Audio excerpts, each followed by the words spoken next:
Canon sends a cease and desist order to Viltrox. Who's next? Hey everybody, welcome back to the channel. Thank you so much once again joining me for tea time. Today we have a little something special that I'm working on. My new teas for the season. They're coming soon. Stay tuned. Anyways, guys, thank you for joining me for tea time. I hope you're having your cup of tea, maybe a cup of coffee, maybe something harder, as I always say. Depends on what part of the planet you're on. Today is going to be a photo day. You know, this channel is all about photo, video, and tech. It's been a lot more about tech lately, and maybe we're going to start swinging more towards tech because cameras today are all about the tech. And I found that a lot of the people that frequent the channel, they really like tech stuff, even though they're photocentric. So if you're that person, in the comment area below, let me know, and I'll do more tech stuff for you. So today is about Viltrox and how Canon is sending out a cease and desist order to them, having to do with intellectual property. Now, if you don't know who Viltrox is, basically they are a third-party manufacturer of lenses. So they manufacture lenses for Sony, for Canon, for all of the major brands, Panasonic, Fuji, whoever. So they are that third-party manufacturer that a lot of folks that are not professionals, let's say, that just want a good lens, they'll go to the third parties for that. It could be Tamron, it could be Sigma, whoever.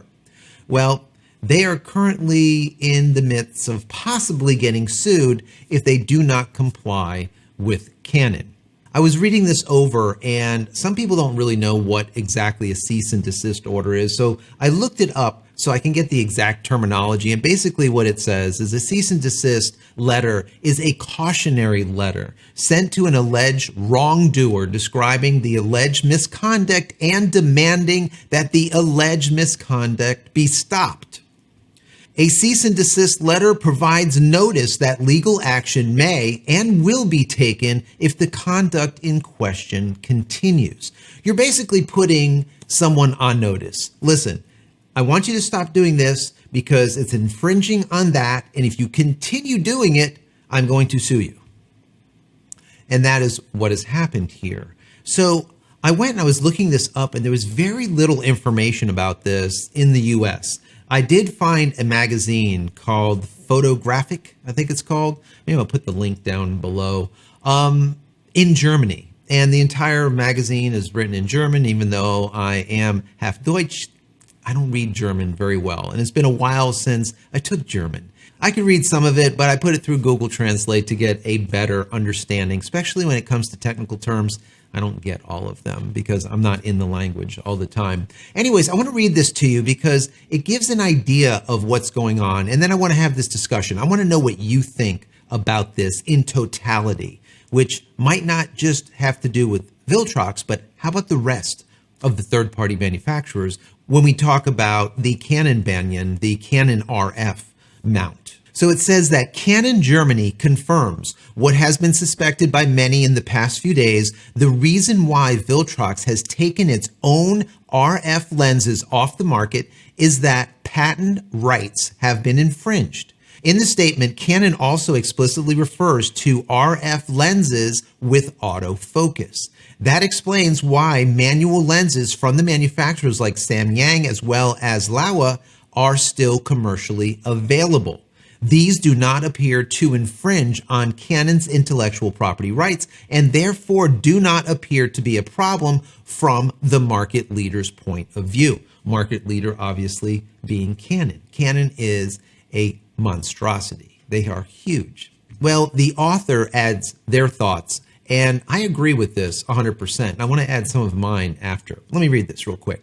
As I pointed out in my first article on the subject, in the event of patent infringement, Canon has every right to ask Viltrox to withdraw the infringing products from the market. Now, we have certainty that it is indeed a question of property rights being violated. It remains to be seen to what extent Canon is pursuing the plan to make the RF Banyan a closed system. Very important here. A lack of lenses from third-party manufacturers would, of course, mean that the customers would have less choice overall.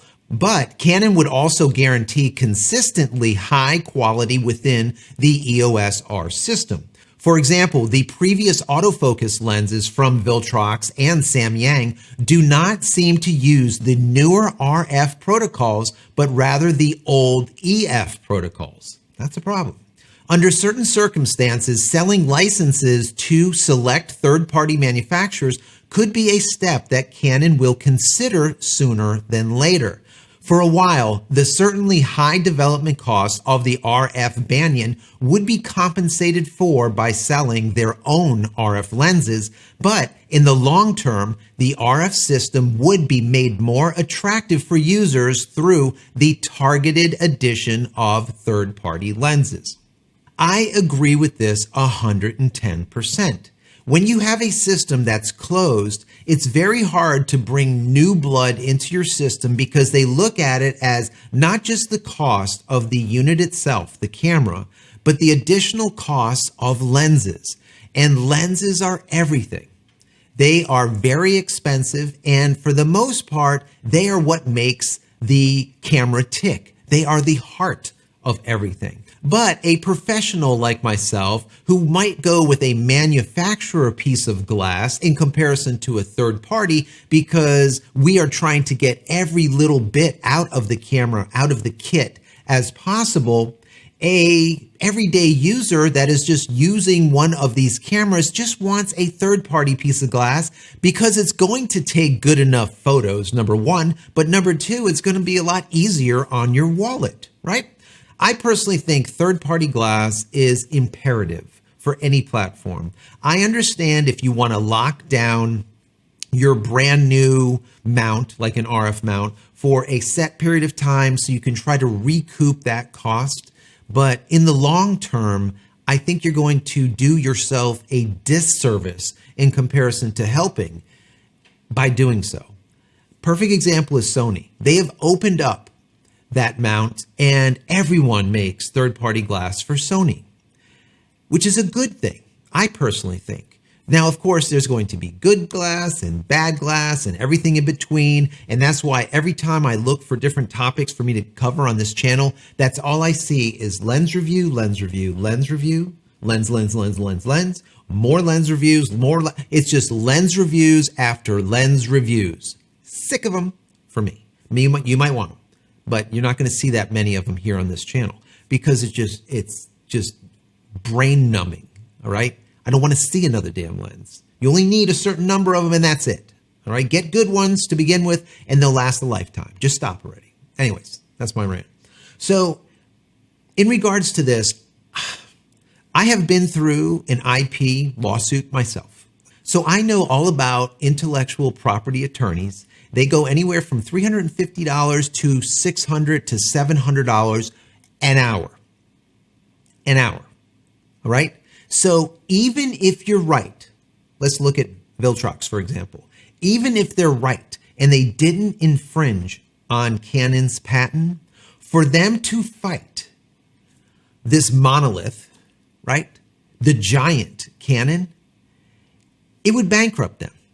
I'm telling you right now. As sure as I'm sitting here, it would bankrupt that company, period. End of story. Even if they're right. Because even if they were right and Canon saw that they were right, they would stall and drag it on and stall for year after year after year until that company was out of business. Trust me. 110%. Guaranteed. So I don't know. I guess my question is, what do you think is going to happen with like companies that also do AF glass for the RF mount, like Samyang or Laowa? You're not going to see this glass out there, okay? Because if Viltrox somehow infringed on their IP, Canon's IP, chances are Samyang and probably Laowa did too. I don't know for sure. I'm speculating here. That's what we do here, all right? So always trying to read the tea leaves, try figuring stuff out. And then I want you to be the judge. Down in the comment area below, let me know your thoughts. The other camera manufacturers, according to what Canon Germany says here, are not going to have as much of a problem like Venus or the Rokinon or whoever. The ones that make RF lenses that are manual focus, that are not autofocus, there's no problem. Tamron, Sigma, whoever. As long as they are manual focused, there's no issue here. Because according to this, Canon Germany, Canon has not given any license out to any of the manufacturers to even produce RF anything. So most of these companies, the only way to do it is they have to reverse engineer the lens. And when you reverse engineer something, you're getting all of that intellectual property and then you're creating your own around it. How far skewed you must be to not fall into that IP patent issue, that intellectual property patent infringement issue? I don't know. What is that percentage? Did they just steal it 1-to-1 and just copied and pasted it? I don't know. And as we can see, when you go look on Amazon or you go to B&H Photo and Video, you go to Adorama, wherever, you don't see any of these lenses anymore. They're gone. So if you have any of these lenses, maybe a Samyang or maybe a Viltrox or whatever, that is an RF, AF piece of glass, RF mount with autofocus, it's probably worth the money. It's not on eBay for more than you bought it. So anyways, guys, I want to know your thoughts on this. What do you think? What is going to happen? What do you think Canon should do here? Do you think it's good that they put together this walled garden? You know, is that a good thing? Is it good to secure that RF mount? I don't know. I personally think that they should secure it for a brief period of time, almost like what this person was saying. And I agree with it. Secure it for a specific period of time to recoup that R&D, that research and development cost. And then after that, just open it up for the love of God, all right? So that everyone can purchase third-party glass and not have to spend top dollar for manufactured glass if they don't want to. That's my personal opinion. What is yours? As always, if you enjoyed this, even the least, please throw this video a thumbs up. That would be helpful. Also, subscribe to the channel if you're not subscribed, and then click here. Once you do, click that button. If you do, once I go live or if a new video comes out, you're supposed to be notified. Doesn't always work that way, but supposedly. Click it anyways. Also, if you haven't downloaded any of my ebooks as of yet, go get them. They're free. Go over to JCristina.com/books. Once again, JCristina.com/books. And finally, head over to my website, JCristina.com, where you can find all the photography tools that I've invented for you and me over the years. And hopefully there's something there that you might like. And if there is, please pick it up and support me and my family. That's it. I'm out of here for yet another vlog. Many blessings to you and your family. Stay safe, stay healthy, and we'll see you in the next one. Take care, guys. Love you all.